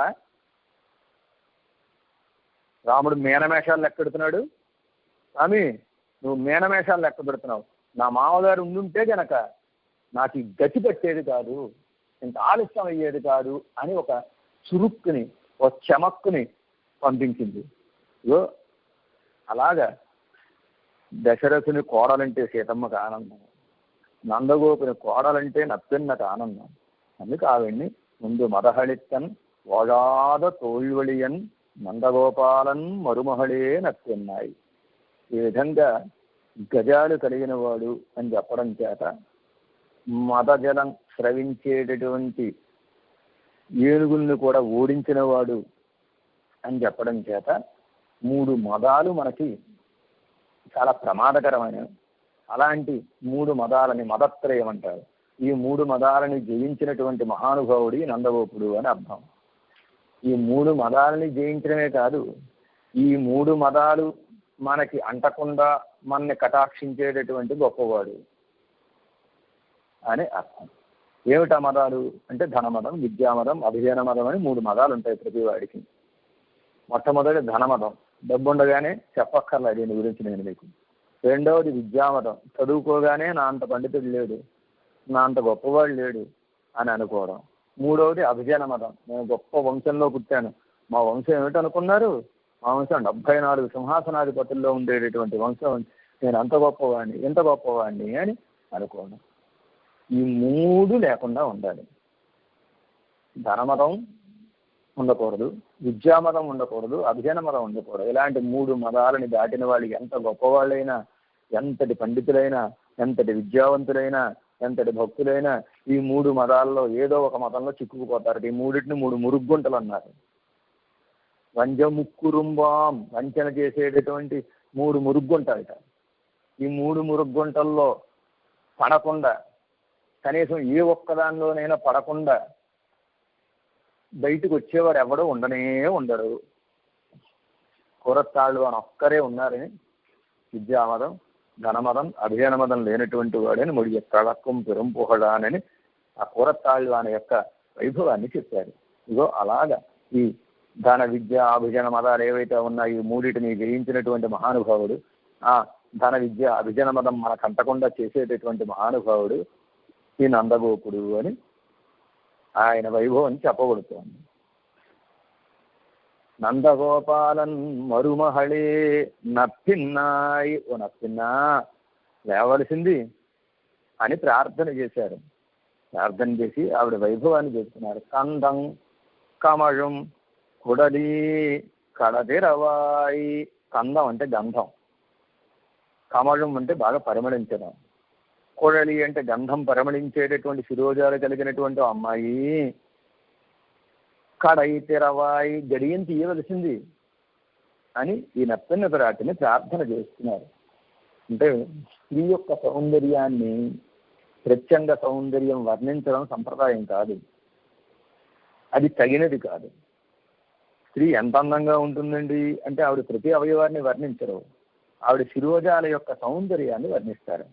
శిరోజాల యొక్క సౌందర్యం వర్ణిస్తే ఆవిడ యొక్క సౌందర్యం అంతా చెప్పినట్టే. లక్ష్మీదేవి యొక్క సౌందర్యాన్ని వర్ణిస్తూ మన పెద్దలు పిల్లలోకాచార్య స్వామి వారు పరమపదంలో ఉండేటటువంటి అమ్మవారు ఎంతో అందంగా ఉంటుంది, ఎంత అందంగా ఉంటుందండి అంటే చెప్పారు. నాత్తక్కువ నాత్తం కట్టలాంబడియాన పూంకుడలయం புண்டரீகாட்சணையும் கூட குடநீர் வார்ப்பித்து ஒரு மூலையிலே அடங்கும்படியான కన్నడహయం ఉడయవల్ అని 2 చెప్పారు. ఏమిటి రెండు? మొట్టమొదటిది ఏమిటి? పరిమళానికి కూడా పరిమళాన్ని అంటగట్టేటటువంటి శిరోజములు కలిగిన ఆమె. శిరోజాలు అనగానే జుట్టు. ఆ జుట్టు ఎలాంటిదిట? లోకంలో ఆడవాళ్ళు పుష్పాలని తలలో ఎందుకు పెట్టుకుంటారంటే పుష్పాలకు ఉండేటటువంటి పరిమళం తలకంటాలని. కానీ ఈ లక్ష్మీ అమ్మవారి పుష్పధారణ ఎందుకోసం అంటేట ఈమె శిరోజాలలో ఉండేటటువంటి సౌందర్యం, అదే పరిమళం ఆ పుష్పాలకు అంటుకుంటుందిట. నాత్తక్కుని నాత్తం కట్టలాంబడి అంటే పరిమళానికి కూడా పరిమళాన్ని అంటగట్టేటటువంటి పూంకుడలయం, పుష్పాలు ధరించినటువంటి శిరోజాలు. పుష్పాలు ధరించడం అనేది భోగ్యతకు చిహ్నం. పుష్పాలు కలిగినటువంటి పరిమళభరితమైనటువంటి శిరోజములు కలిగిన ఆమె అని చెప్పడం చేత ఆమె యొక్క దివ్యమంగళ విగ్రహ సౌందర్యం అంతా చెప్పేశారు. చెప్పి ఇంకొక మాట చెప్పారు. పరమాత్మ గొప్ప నేత్ర సౌందర్యం కలిగిన వాడు కదా, అలాంటి గొప్ప నేత్ర సౌందర్యం కలిగినటువంటి పరమాత్మ నేత్రాలు కూడా ఈవిడి నేత్రాల్లో ఒక మూలకి సరిపోతాయండి. అలాంటి విశాలమైనటువంటి నేత్రములు కలిగిన ఆమె అని రెండు చెప్పారు. ఈ రెండు చెప్పేవాడు అందం అంతా చెప్పేసినట్టుగా భావన చేశారు. అంతే తప్ప ఆవిడ యొక్క దివ్యమంగళ విగ్రహ సౌందర్యాన్ని ప్రతి అవయవాన్ని వివరించి చెప్పాలి. అలా చెప్పకూడదు. అలా చెప్పడం సంప్రదాయం కాదు. స్త్రీ యొక్క సౌందర్యాన్ని శిరోజాలతోటే చెప్పడం కవిలోక సంప్రదాయం. అలా కవిలోక సంప్రదాయాన్ని అనుసరించి ఇక్కడ కూడా కందం కమళం కొడలి, బాగా పరిమళభరితమైనటువంటి గంధం పరిమళించేటటువంటి శిరోజములు కలిగినమ్మా ఒక పండగత్తే అని అర్థం అనమాట. ఆడవాళ్ళకి జుట్టు అంటే చాలా ఇష్టం. ఆ శిరోజాల మీదే మనసంతా ఉంటుంది. ఆ శిరోజాన్ని పొగిడితే వాళ్ళకి ఆనందం కలుగుతుంది. అందుకు ఆ వ్యామోహాన్ని కలిగించేటటువంటి శిరోజాలు ఏవైతే ఉన్నాయో, పరమాత్మకు కూడా వ్యామోహాన్ని కలిగించేటటువంటి శిరోజాలు ఏవైతే ఉన్నాయో దాన్ని పొగిడి కడై తిరవాయి తలుపు తీయవలసింది అంటున్నారు. అంటే ఈ లోపల నుంచి మామూలుగా గోపికలు అడిగినట్టుగానే తెల్లారిందా గుర్తు చెప్పండి అన్నారు. అంటే చెబుతున్నారు గుర్తులు. తెల్లారిందని గుర్తులు చెప్తారు. వందు ఎంగుం కోళి అలైత్తనహాన్, కోళ్ళు అంతటా వ్యాపించి అరుస్తున్నాయి అన్నారు. కోళ్ళు అరవడం అనేది తెల్లవారడానికి గుర్తు అని మనకి తెలుసు. ఆ కోళ్ళు అరుస్తున్నాయి అని తెల్లవారడానికి గుర్తుని చెబుతున్నారు. ఇక్కడ కోడి అంటే ఎవరు అన్నారు. పరమ భాగవతోత్తములైనటువంటి మహానుభావులని కోళ్ళుగా చెబుతున్నారు. కోడి 3 రకాలైనటువంటి శబ్దాలు వచ్చేటట్టుగా అరుస్తుంది పొద్దున్నే. ఆ 3 రకాలైనటువంటి శబ్దాలు 3 విశేషాలని మనకు తెలియజేస్తున్నాయి. ఒక్కొక్క శబ్దం ఒక్కొక్క విషయాన్ని తెలియజేస్తోంది అని వ్యాకరణ శాస్త్రాన్ని చెప్పినటువంటి వారు కూడా వ్యాకరణంలో అక్షరాన్ని పలికేటటువంటి క్రమం ఒకటి ఉంటుంది. హ్రస్వము, దీర్ఘము, ప్లుతము అని. హ్రస్వం అంటే ఆ అనాలి, దీర్ఘం అంటే ఆ, ప్లుతం అంటే ఆ. 3 మాత్రల కాలం ప్లుతం, 2 మాత్రల కాలం దీర్ఘం, ఏకమాత్ర కాలం హ్రస్వం. ఇక కోడి అలాగే కో కో కో అని అడుగుతుంది. ఈ కోడి కోతలో ఈ దీర్ఘ హ్రస్వ ప్లుతాలు మనం దర్శించవచ్చు అని కోడి కోతనే దానికి ఉదాహరణగా అక్కడ ఇచ్చారు. అలాంటి గొప్ప జ్ఞానం, వ్యాకరణ జ్ఞానం కలిగినటువంటి ఒకానొక మహానుభావుల్ని కోళ్ళుగా చెబుతున్నారనమాట. అంతేకాకుండా ప్రతి వ్యక్తికి, ముఖ్యంగా భక్తులుగా ఉండేటటువంటి వాళ్ళకి, ముఖ్యంగా భగవద్ విషయాన్ని అధ్యయనం చేసేవారికి, ముఖ్యంగా గురువులను ఆశ్రయించి తమ జీవితాన్ని చక్కదిద్దుకోవాలనుకునేటటువంటి వాళ్ళకి 3 విషయాలు తెలియాలిట. ఏమిటా 3 విషయాలంటే ఆహార శుద్ధి ఉండాలి. ఆహార శుద్ధి ఎలా ఉంటుందండి అంటే ఆహార శుద్ధి 3 రకాలుగా ఉంటుంది అని చెబుతున్నారు. ఏమిటండి ఆ 3 రకాలు అంటే జాతి, ఆశ్రయ, నిమిత్త దుష్టములు కానటువంటి ఆహారాన్ని తీసుకోవాలి. ఆశ్రయణ దుష్టమైనటువంటి ఆహారం. దుష్టం అంటే పాడైనది, చెడినది అని అర్థం. చెడ్డ ఆశ్రయాన్ని కలిగినటువంటి ఆహారం. చెడ్డ ఆశ్రయం అంటే చెడు వ్యక్తి దగ్గర ఉన్నటువంటి ఆహారం తీసుకోకూడదు. ఏమిటంటే ఆశ్రయణ దృష్టం అంటే దొంగ, అలాగే ఆచారం లేనటువంటి అనాచారం కలిగిన వాడు, ధర్మబద్ధంగా కాకుండా అధర్మంగా ద్రవ్యాన్ని సంపాదించిన వాడు, అలాంటి వాడి దగ్గర ఉండేటటువంటి ద్రవ్యాన్ని మనం తీసుకోకూడదు. వాడు దొంగతనం చేసి మనకి ఇస్తే అది మనం స్వీకరించకూడదు. దీనికి ఆశ్రయ దుష్టం అని పేరు. రెండవది జాతి దుష్టం. జాతి దుష్టం అంటే సహజంగానే ఆహారాలు పనికిరావు. అది శాస్త్రంలో నిషేధింపబడినటువంటి ఆహారాలు అన్నమాట. ఏమిటండి జాతి దుష్టములు అంటే తమోగుణాన్ని రజోగుణాన్ని కలిగించేటటువంటి ఆహారాలు. వాటి వివరం నేను చెప్పను, మీ అందరూ తెలుసుకోండి. తమోగుణం రజోగుణాన్ని కలిగించేటటువంటి ఆహారాలు ఏవైతే ఉన్నాయో ఆహారాలు పనికిరా, అవి జాతి దుష్టములు. పుట్టుకతోటే పనికిరాని ఆహారాలు, అవి స్వీకరించకూడదు. అలాగే నిమిత్త దుష్టం అని, నిమిత్త దుష్టం అంటే ఎంగిలి ఆహారం, అలాగే తల వెంట్రుకలు పడినటువంటి ఆహారం, గోళ్ళు మొదలైనటువంటివి పడినటువంటి ఆహారం, పాసిపోయినటువంటి ఆహారం పనికిరాదు. ఈ రకంగా జాతి దుష్టము, నిమిత్త దుష్టము, ఆశ్రయ దుష్టము అనేటటువంటి మూడు దోషాలు లేనటువంటి రసత్వమైనటువంటి సాత్వికమైనటువంటి ఆహారాన్ని స్వీకరిస్తూ తమ జీవనాన్ని గడిపేటటువంటి మహానుభావులకు కోళ్ళు అని పేరు. కోడి ఏం చేస్తుందంటే కాళ్ళతో లాగేసి తనకు కావలసిన దాన్ని స్వీకరిస్తుంది. అలాగే వీరు పనికిరాని వాటిని వదిలిపెట్టి తనలో ఉండే సత్వగుణాన్ని వృద్ధి పొందించడానికి ఉపయోగపడేటటువంటి ఆహారాన్ని స్వీకరిస్తారు అని అర్థం. అంతేకాదు, కోడి 3 రకాలైన శబ్దాలు చేస్తుందని విన్నాం కదా. ఆ 3 రకాల శబ్దాలతోటి ఏం తెలుస్తోందంటే భగవత్ కైంకర్యం, భాగవత కైంకర్యం, ఆచార్య కైంకర్యం, ఈ 3 మీరు చెయ్యండి అని ఒకానొక సందేశాన్ని ఇచ్చేటటువంటి పెద్దలు ఎవరైతే ఉంటారో వాళ్ళని ఇక్కడ కోళ్ళుగా వర్ణిస్తున్నారు. వందు ఎంగుం కోడి అడత్తనహాన్, అంతేనా అన్నది. ఈ లోపల ఉంటే నచ్చన్నా అంటే లేదు, ఇంకో గుర్తు కూడా చెబుతున్నాం. మాధవి పందల్ మేల్ పలహాల్ కులినంగల్ కువినహాన్.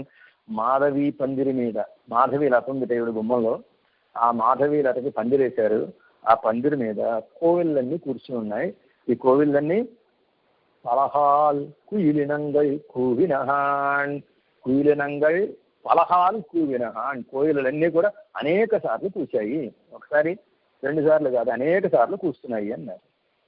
కూడా కోయిల అనగానే కోకిల పరభృతం, కోకిలకి పరభృతములు అని పేరు. కోకిల పిల్లల్ని పెడతాయి కానీ కోకిళ్ళు అవి పెంచవు, కాకులు పెంచుతాయి. ఇతరుల చేత పెంచబడేది కనుక కోకిలకి పరభృతం అని పేరు. కోకిలు అంటే ఆళ్వార్లు, ఆళ్వార్లకు కూడా పరభృతము అని పేరు. పరభృతం అంటే పరుడు అంటే పరాత్పరుడు, పరాత్పరుడి చేత పోషింపబడినటువంటి పెంచబడినటువంటి మహానుభావుడు కనుక ఆళ్వార్లకి పరభృతములు అని పేరు. ఆళ్వార్లు తెలియజేసినటువంటి విషయాలు ఏవైతే ఉన్నాయో అవే ఈ కోకిలల యొక్క అరుపులు. కోకిళ్ళు కూస్తుంటే ఎంత అద్భుతంగా ఉంటుంది. ఆళ్వార్ల యొక్క పాసురాలు తగిన విధంగా సేవాకాలం చేస్తే చక్కగా పెద్దల దగ్గర చెప్పుకొని దాన్ని సేవాకాలం చేస్తే అత్యద్భుతంగా పరమభోగ్యంగా ఉంటుంది. మనం కూడా నేర్చుకోవాలి అనిపించేటట్టుగా ఉంటుంది. కోకిలు అరుస్తూ ఉంటే మనం కూడా ఎలా అయితే కుహు కుహు కుహు అని అరుస్తామో, మనం కు అంటే అది ఇంకా కుహు కుహు అని అరుస్తుంది. అలాగా ఆళ్వార్ల యొక్క పాసురాలు ఏంటి మనం కూడా నేర్చుకుని మనం కూడా ఆ పాసురాలను అనుసంధానం చేయాలి, మనం కూడా సేవాకాలం గోష్ఠిలో పాల్గొనాలి అనిపిస్తుంది. భావాలు అత్యద్భుతమైనటువంటి మధురమైనటువంటి భావాలు. అలాంటి మధురమైనటువంటి భావాలు కలిగినటువంటి పాసురాలని మనకు అందించినటువంటి పరమాత్మ కటాక్షం చేత గొప్ప జ్ఞానాన్ని పొంది, దివ్య జ్ఞానాన్ని పొంది, తదనుగుణమైనటువంటి భక్తిని పొంది, భగవద్వైభవాన్ని లోకమంతా తెలిసేటట్టుగా ఊరు నాడం ఉరహమం తన్నప్పో రమణుடைய పేరు తారుహుడిమే పెదట్టి ఒక కోకిల అరిచిందనుకోండి, కోకిల అరిస్తే అందరూ కూ అనగానే కూ అని అరుస్తారు. నమ్మాళ్ళు వాళ్ళు చేసిన ఉపకారం ఏమిటి అన్నారంటే ఊరు నాడు ఉరహమం.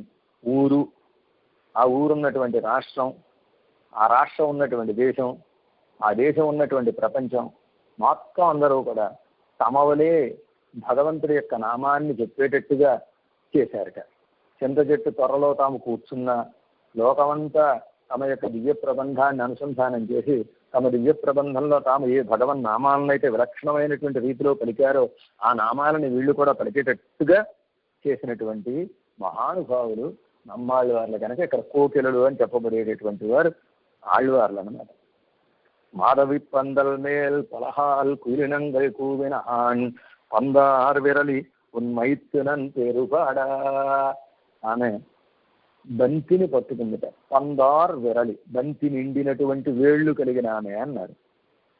అమ్మ ఉన్మైత్తునన్ పేరుపాడా, మీ బావగారిని పాడినప్పటికీ చందామరక్కయ్యాల్ చీరారవళ ఎళిప్ప వందు తిరవాయి.